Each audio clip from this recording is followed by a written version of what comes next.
आप सभी का स्वागत है मेरे यूट्यूब चैनल एजुकेशन हब पर।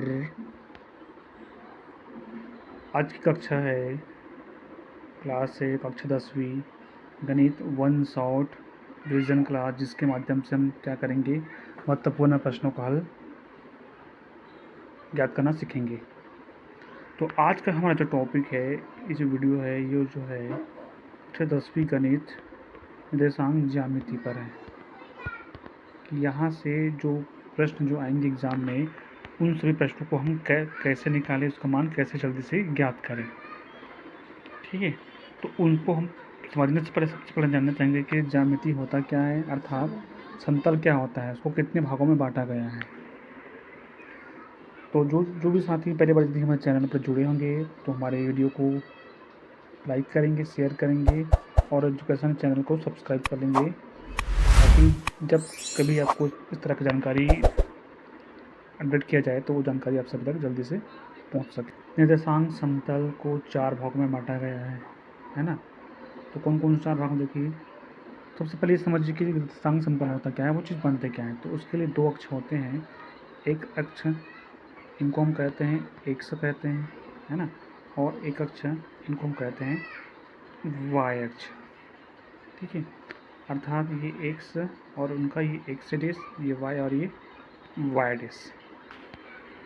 अब इन्हें समझिए कि ये जो जहाँ पे दोनों अक्ष हैं, ये एक्स अक्ष मतलब सॉरी ये वाई अक्ष और ये एक्स अक्ष, जहाँ पे एक दूसरे को काटते हैं, तो कहाँ पे काट रहे हैं, यहाँ पे काट रहे हैं। इस बिंदु को हम क्या कहते हैं, मूल बिंदु कहते हैं। मूल बिंदु को हम किससे दर्शाते हैं, इसको ओ और ओ। अब ये ओ और ओ क्या होता है, अर्थात शून्य शून्य होता है ना। इसको हम शून्य शून्य कहते हैं। क्यों? क्योंकि इसमें देखिए ये जो शून्य है ये एक्स का मान होता है और ये जो शून्य किसका मान होता है, ये वाई का मान होता है। अर्थात यदि प्रश्न एग्जाम में पूछा जाए कि मूल बिंदु का निर्देशांक क्या होते हैं, तो वो क्या होते हैं, शून्य और शून्य, जिसमें एक शून्य एक्स का मान होता है और एक शून्य वाई का मान होता है। ठीक है, यदि इस यहाँ से एक प्रश्न ऐसा भी हो सकता है कि दोनों अक्ष परस्पर कैसे होते हैं। दोनों अक्ष परस्पर कैसे होते हैं, लंबवत होते हैं। क्यों? क्योंकि ये एक्स अक्ष है और ये वाई अक्ष है, तो दोनों अक्ष परस्पर लंबवत ही है ना। अर्थात क्यों लंबवत है, क्योंकि यहाँ पे कितने सेकंड मर रहा है, 90 सेकंड मर रहा है। ठीक है, अब इसी दोनों अक्षों को क्या किया है, मिलाकर के बना है निर्देशांक समतल, जिनको 4 भागों में बांटा गया है। तो जहाँ पे देखिए, जहाँ पे दोनों अक्षों में क्या होता है, ये हो गया आपका पहला चतुर्थांश, ये हो गया द्वितीय चतुर्थांश, ये तृतीय चतुर्थांश, है ना, ये कौन सा है, चौथा चतुर्थांश।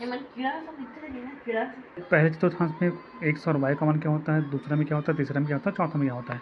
तो आपसे भी देख सकते हो कि पहले चतुर्थांश में दोनों का मान धनात्मक होता है, द्वितीय में एक्स का मान ऋण और वाई का मान धन होता है, तृतीय में दोनों का मान ऋण होता है और चौथे में क्या होता है, एक्स का मान धन और वाई का मान ऋण होता है। ये चीज़ अच्छे से समझ लेना है ना, क्योंकि यही से प्रश्न बनते हैं। ठीक है, अब देख ले प्रश्न कैसे और किस टाइप बनता है।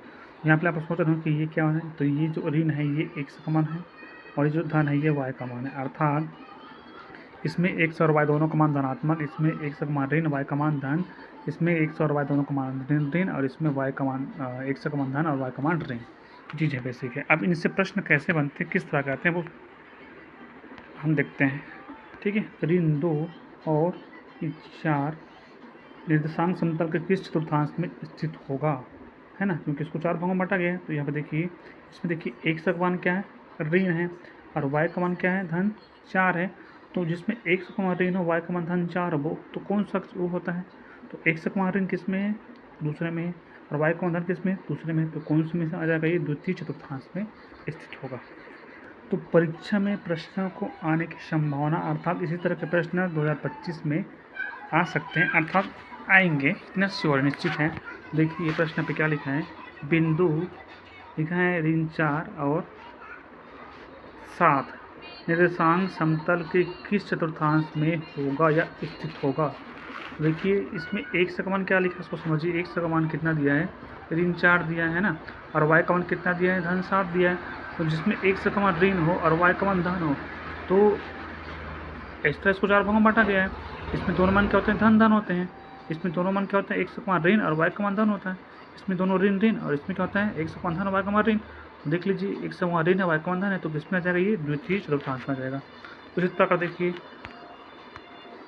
कि जिसमें x का भी मान ऋण है और y का भी मान ऋण है, तो दोनों किस में ऋण ऋण होते हैं, तो वो किस में होता है, तृतीय चतुर्थांश में होता है।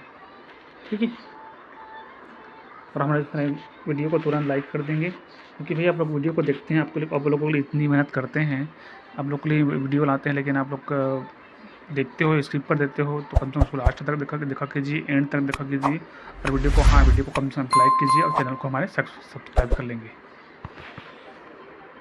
शिक्षा की दृष्टि से महत्वपूर्ण बिंदु है ना, क्योंकि इनसे आपके परीक्षा में क्वेश्चन पूछा जाएगा। देखिए सबसे पहले समझिए कि एक अक्ष को हम क्या कहते हैं, भुज कहते हैं, और वाई अक्ष को क्या कहते हैं, कोटि कहते हैं।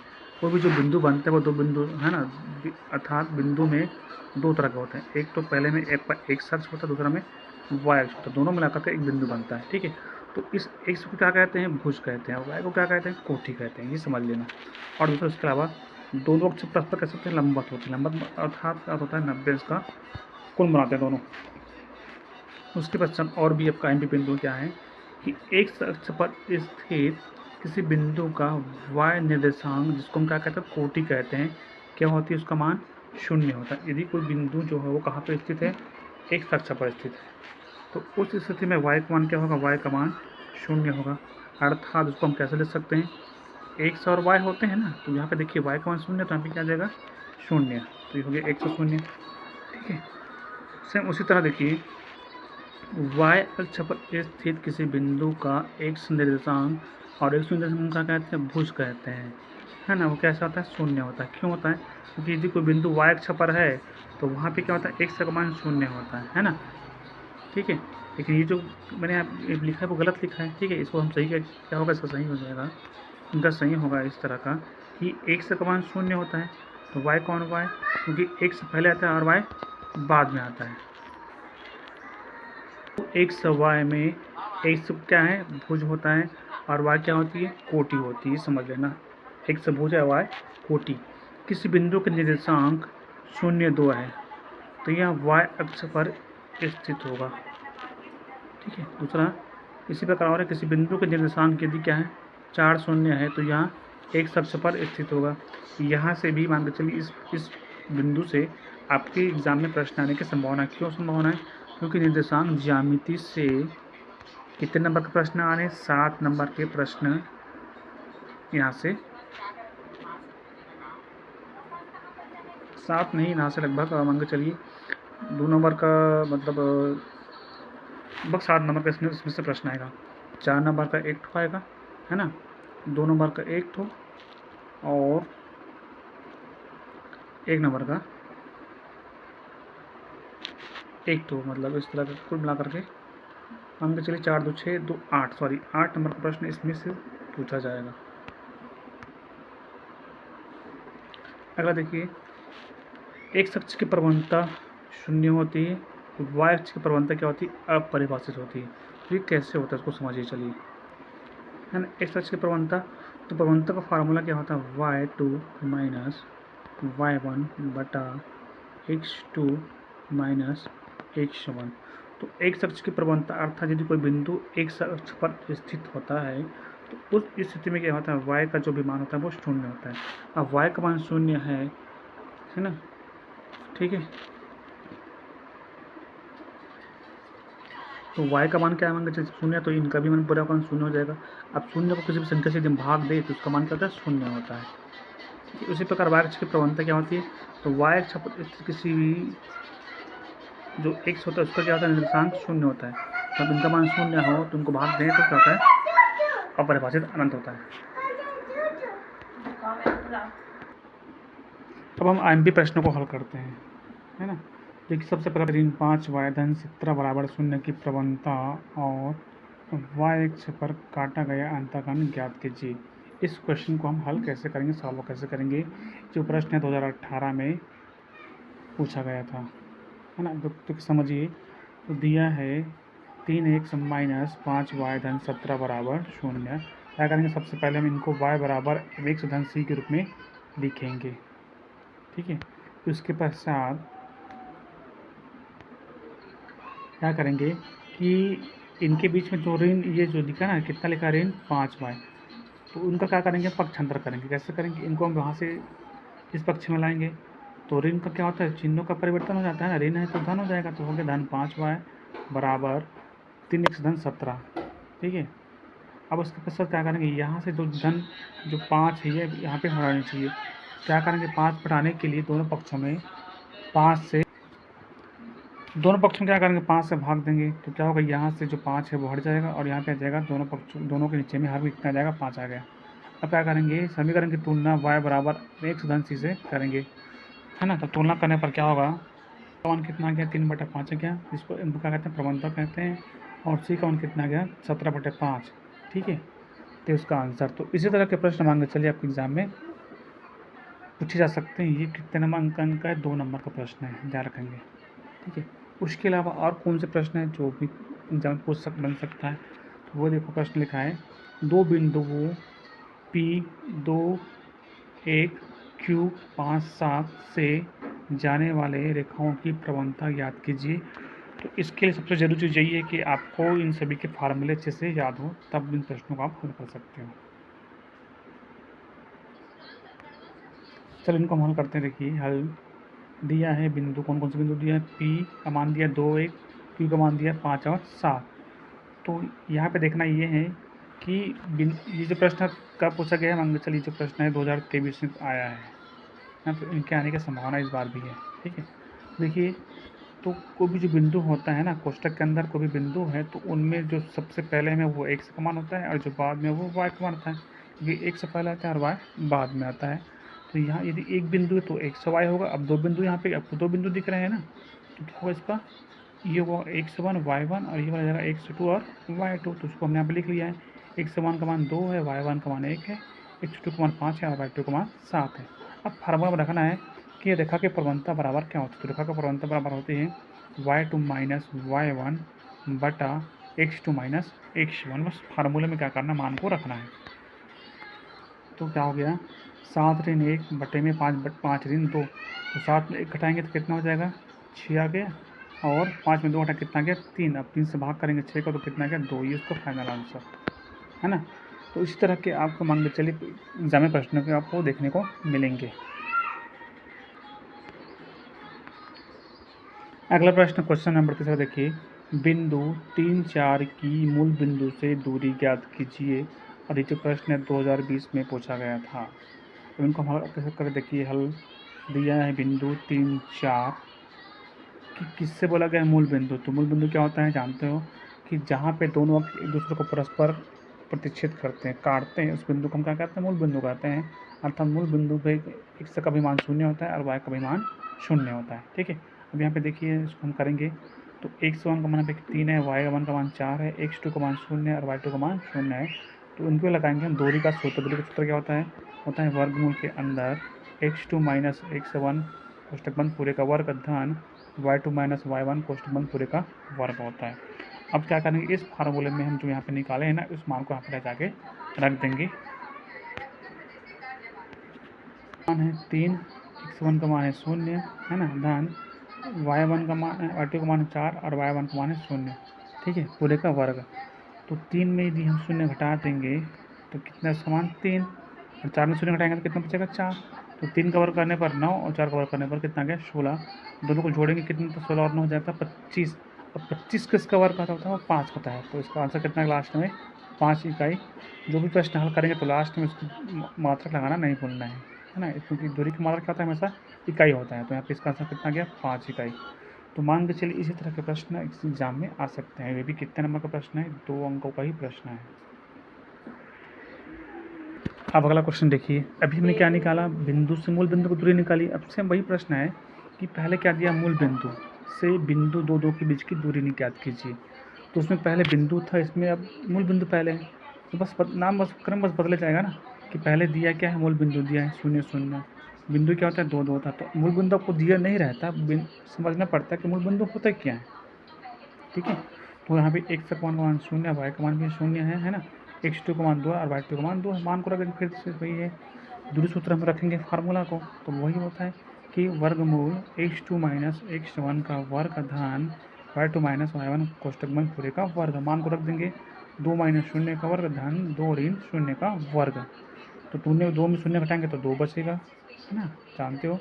तो क्या होगा इसका आंसर, देखिए 2 का वर्ग धन 2 का वर्ग, 2 का वर्ग कितना होता है 4 धन 4, है ना, और ये करनी ये हो गया। ठीक है, अब 4 को जोड़ने पर कितना होता है 8, और 8 को हम कैसे करेंगे, तो इनको हल करने का तरीका ऐसा होता है, यदि यहाँ पे 8 है तो 2 से भाग करेंगे, 2 चौक 8, फिर 2 दूनी 4 और 2 एक कम 2, तो वर्गमूल में क्या होता है 2 संख्या को जोड़ा बनता है ना, अर्थात ठीक है।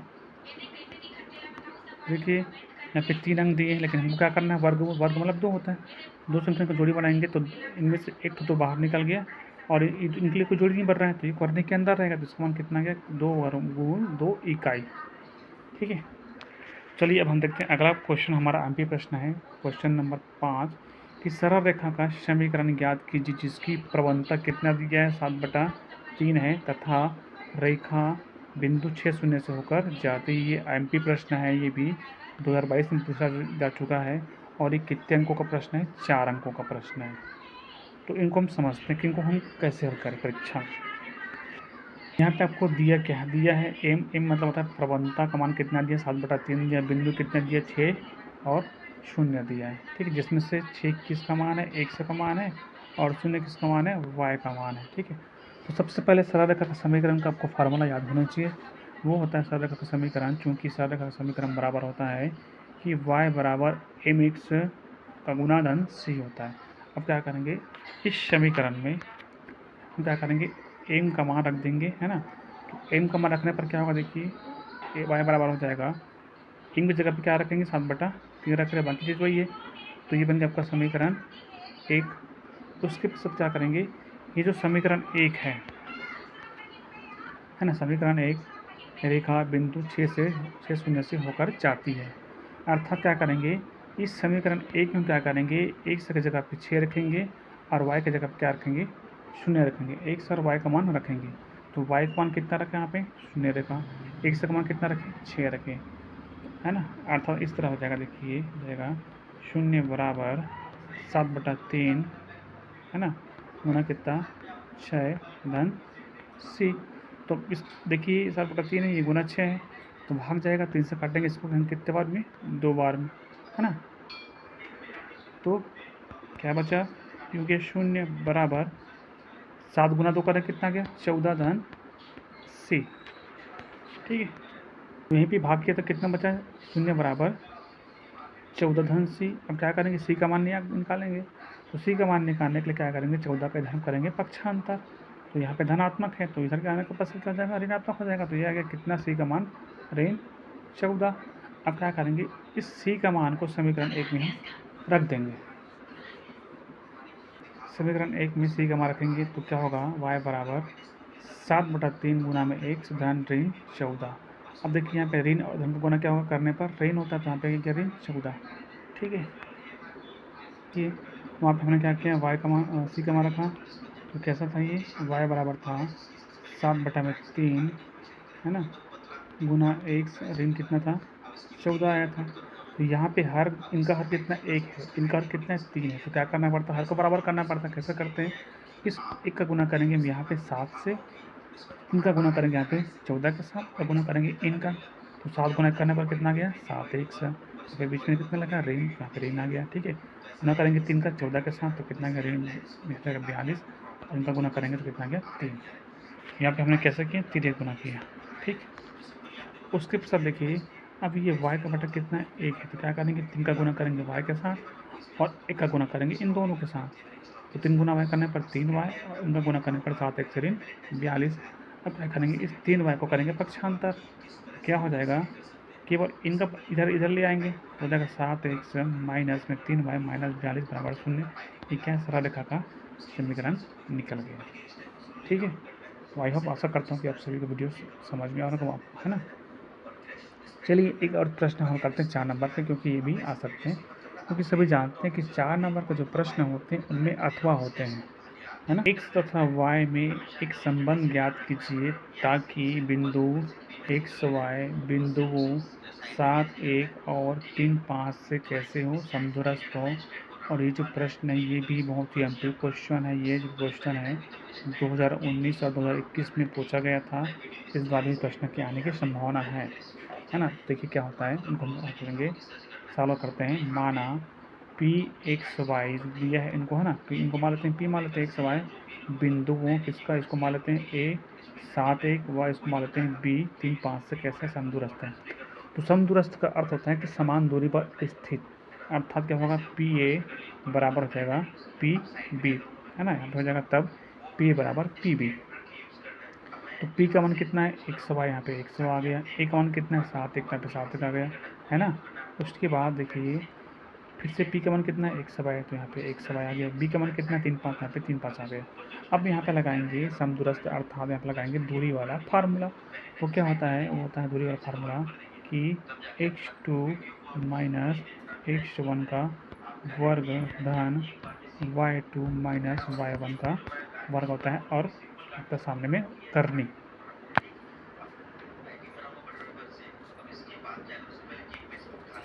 देखिए तो ये जो दूरी का फार्मूला क्या है, दोनों तरफ लगेगा, है ना, ठीक है, बराबर बराबर करके।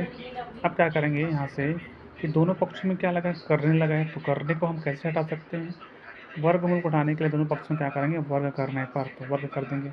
तो वर्ग करेंगे तो ये मान ऑटोमेटिक जो करनी वो हट जाएगा, ठीक है। अब मान को रख देते हैं यहाँ पे, तो 7 ऋण 1 पूरे का घात 2 धन 1 माइनस वाई पूरे का घात 2 बराबर 3 ऋण 1 पूरे का घात 2 धन 5 ऋण वाई पूरे का घात 2, ठीक है। कैसे हुआ, अब जानते हो कि ये x1 है, ये y1 है, ये x2 है, ये y2 है, ये x1 है, ये y1 है, ये x2 है और ये y2 है। तो बस उन्हीं मान को हमने यहाँ पे रखा। अब देखिए यहाँ पे कि ये a का मान, ये b का मान, दोनों के बीच क्या लगा चिन्ह, ऋण। तो हो गया a ऋण b पूरे का घात 2 बराबर क्या होता है, a का घात 2 माइनस 2 गुना में a भी धन b का वर्ग। इस फार्मूले से क्या करेंगे, इन चारों को हम क्या करेंगे, सॉल्व करेंगे। डायरेक्ट फार्मूला बेस्ड है, इसको फार्मूला से हम हल कर देंगे।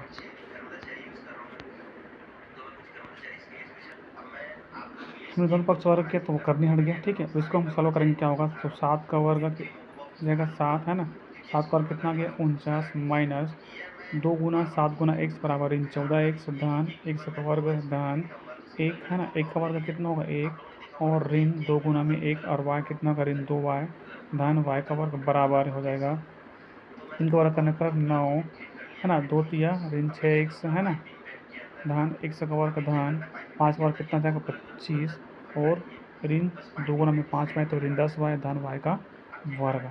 अब क्या करेंगे हम, पहले हम देखते हैं अचर पद। अचर पद मतलब जिसमें x और y नहीं होते हैं, तो उनको पहले हम जोड़े देंगे, जोड़ेगा तो जोड़ेंगे, घटाएंगे तो घटेगा तो घटा देंगे, ठीक है। तो देख रहे हैं आप सभी 49 और एक को जोड़ने पर कितना आ गया 50 आ गया। उसके पास और कोई है तो नहीं है, तो x का वर्ग y का वर्ग यहाँ पे आ गया, फिर यहाँ पे ऋण 14x और ऋण कितना पे 2y बराबर कितना, यहाँ पे 9 और 25 को जोड़ने में कितना हो गया 34 धन x का वर्ग धन y का वर्ग माइनस 6x ऋण 10y, ठीक है।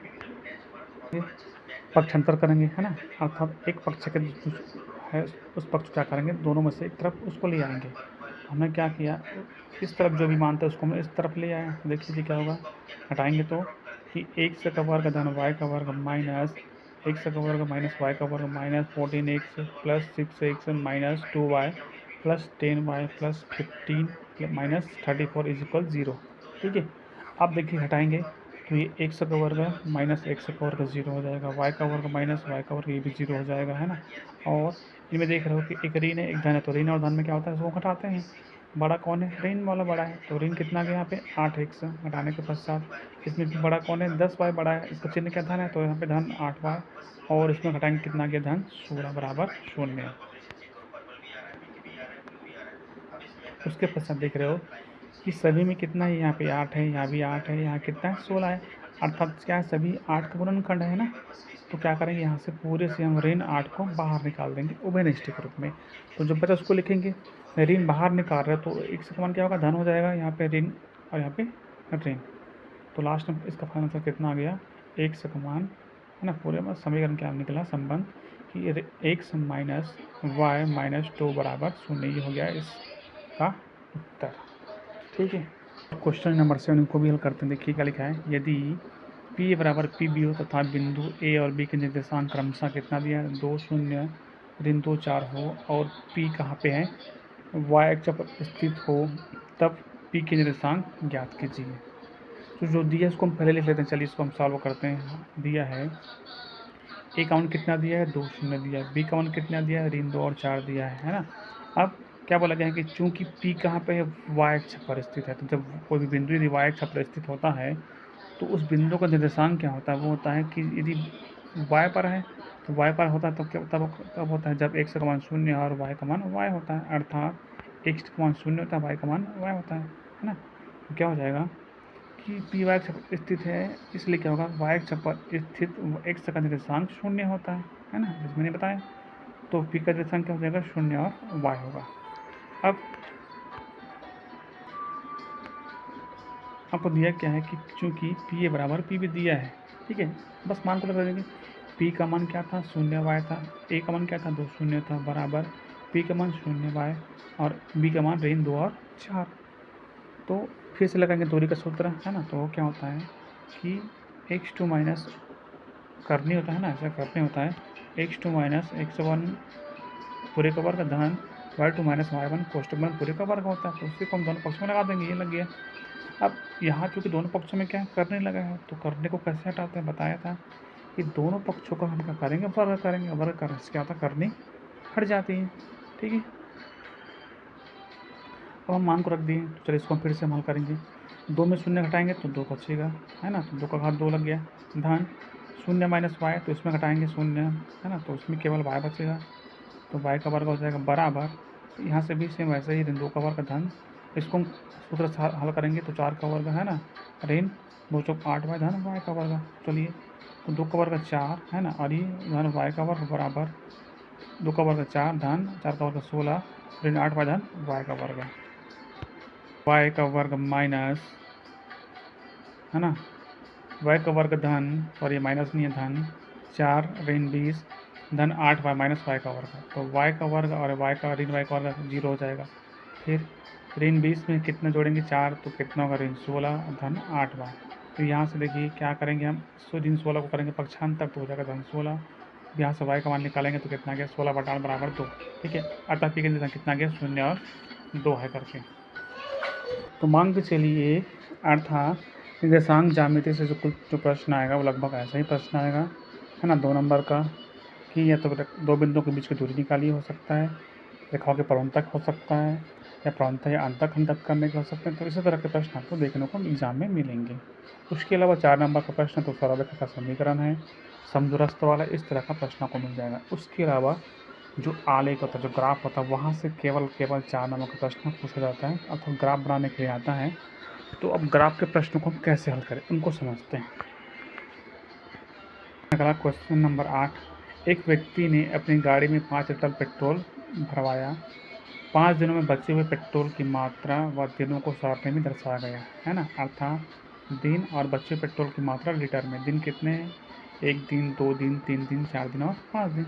अब कितना पेट्रोल बचा है, एक दिन में कितना, 4 लीटर, फिर दूसरे दिन 3 लीटर, तीसरे दिन 2 लीटर, चौथे दिन 1 लीटर और लास्ट दिन कितना हो गया, 0 लीटर, है ना। अब क्या करना है, यहाँ पे बचे हुए पेट्रोल की मात्रा व दिनों के मध्य क्या करना है, आलेख खींचना है। तो ग्राफ खींचने से पहले कुछ जानकारी समझ लीजिए कि होते क्या है। आपको पता होना चाहिए कि 2 अक्ष जरूरी होते हैं, है ना। कौन कौन से 2 अक्ष जरूरी होते हैं, पहले इसको कहते हैं एक्स अक्ष, इनको कहते हैं वाई अक्ष, अर्थात दोनों अक्ष कैसे तो परस्पर लंबवत होते हैं, है ना। और दोनों अक्ष जहाँ पे दूसरे को काटते हैं, तो देख लो यहाँ पे काट रहे हैं, इस बिंदु को हम क्या कहते हैं, ओ कहते हैं। ओ मतलब होता है ओरिजिन, है ना, जिसको मूल बिंदु कहते हैं। मूल बिंदु अर्थात दोनों का बिंदु क्या होता है, जो दोनों का जो मान होता है एक्स और वाई का मान क्या होता है, 0 और 0 होता है। तो ये हो गया 2 अक्ष पहले बनाने हैं, एक्स अक्ष और वाई अक्ष। अब हमेशा क्या होता है, एक अक्ष में हम लेते हैं स्वतंत्र चर लेते हैं, वाई अक्ष में क्या लेते हैं, आश्रित चर लेते हैं, है ना। स्वतंत्र का मतलब क्या होता है, जो जैसे दिनों के नाम है, महीनों के नाम है ना, सप्ताह है, ये समय है, तो ये क्या होता है, सब स्वतंत्र होते हैं, है ना। और आश्रित कौन होता है, जो इनके ऊपर निर्भर करता है, ये चीज़ हो जाना चाहिए। उसके बाद उसके लिए पैमाना जरूरी होता है, कि पैमाना अर्थात क्या करेंगे, जब भी इसको बनाएंगे तो क्या करना, हमेशा स्केल से नापने, बराबर नापने हैं, ठीक है। तो इधर क्या है, इधर आ जाएगा दिन, आ जाएगा, है ना, दिन। और क्या आएगा, बचे हुए पेट्रोल की मात्रा लीटर में। भाई आप एक दिन में कितना पेट्रोल आप बचा रहे हो, है ना। तो यहाँ पे क्या करेंगे, इसको हम देखिए, यहाँ पे मैंने बनाया है, कि 1 2 3 4 करके इसको हम क्या करेंगे, स्केल से बराबर मापेंगे। सेम ऐसे इधर ही 1 2 3 4 5 करके पूरे 6 तक इसको लिख देंगे। उसके पश्चात देखना ये है कि इसमें इधर 1 से का मान कितना है। तो 1 से का मान कितना है, पहले दिन कितना 1 है, एक दिन में कितना पेट्रोल बचा रहा है 4 लीटर। तो इधर से जैसे मान लीजिए ये 1 है, ये 2 है, ये 3 है, ये 4 है ना। तो ये 1 है 2, ठीक है। चलिए इसको समझते हैं। फिर देखिए इसमें देखो ये एक अक्ष है ना, ये कौन सा वाई अक्ष है, इधर दिन है, इधर क्या बच्चे पेट्रोल की मात्रा लीटर में, ठीक है। उसको मैंने क्या क्या बराबर से उसको नापना है, उसको लिखना है, फिर बराबर से मापना है ना। और उसके बाद देखिए कि यहाँ पे जब दिन एक दिन था तो कितना लीटर पेट्रोल बचा, यहाँ पे कितना बचा 4 लीटर पेट्रोल बचा है। तो ये 1 और 4 यहाँ पे आकर मिल गए, ये बन गया 1, x का मान 1 है, y का मान 4 है। इसी प्रकार जब दूसरा दिन था तो पेट्रोल कितना बचाया, 3 लीटर पेट्रोल बचाया। मतलब x का मान यहाँ पे 2 और y का मान कितना है 3 है। इसके पश्चात x का मान 3 है और y का मान कितना है 2 है। x का मान 4 और y का मान कहाँ पे है 1 है। और देखिए अब 5 है x का मान, लेकिन y का मान तो जबकि दोनों का क्या होता है 0 0 होता है ना, तो यहाँ पे 0 0। तो इस तरह हमारा ग्राफ क्या होगा, नीचे आ जाएगा। तो आपको ये चीज़ बनानी ज़रूरी है और उसका पैमाना भी लिखना इसमें ज़रूरी होता है, ठीक है। तो आइए मैं आशा करता हूँ कि आप सभी को ये वीडियो समझ में आ गया होगा, है ना। ये सभी क्या है एग्ज़ाम के दृष्टि से बहुत ज़्यादा महत्वपूर्ण है। तो आप सभी हमारे चैनल को सब्सक्राइब कर लेंगे, वीडियो को लाइक और शेयर कर देंगे सभी फ्रेंड के पास, है ना, ताकि उन सभी तक पास ये वीडियो पहुँच पाए। और वीडियो को सब्सक्राइब कर लेंगे और बेल आइकन पर सेट कर लेंगे, ताकि जब भी कोई जानकारी डाला जाए तो आप तक पहले पहुँच सकें। धन्यवाद देखने के लिए।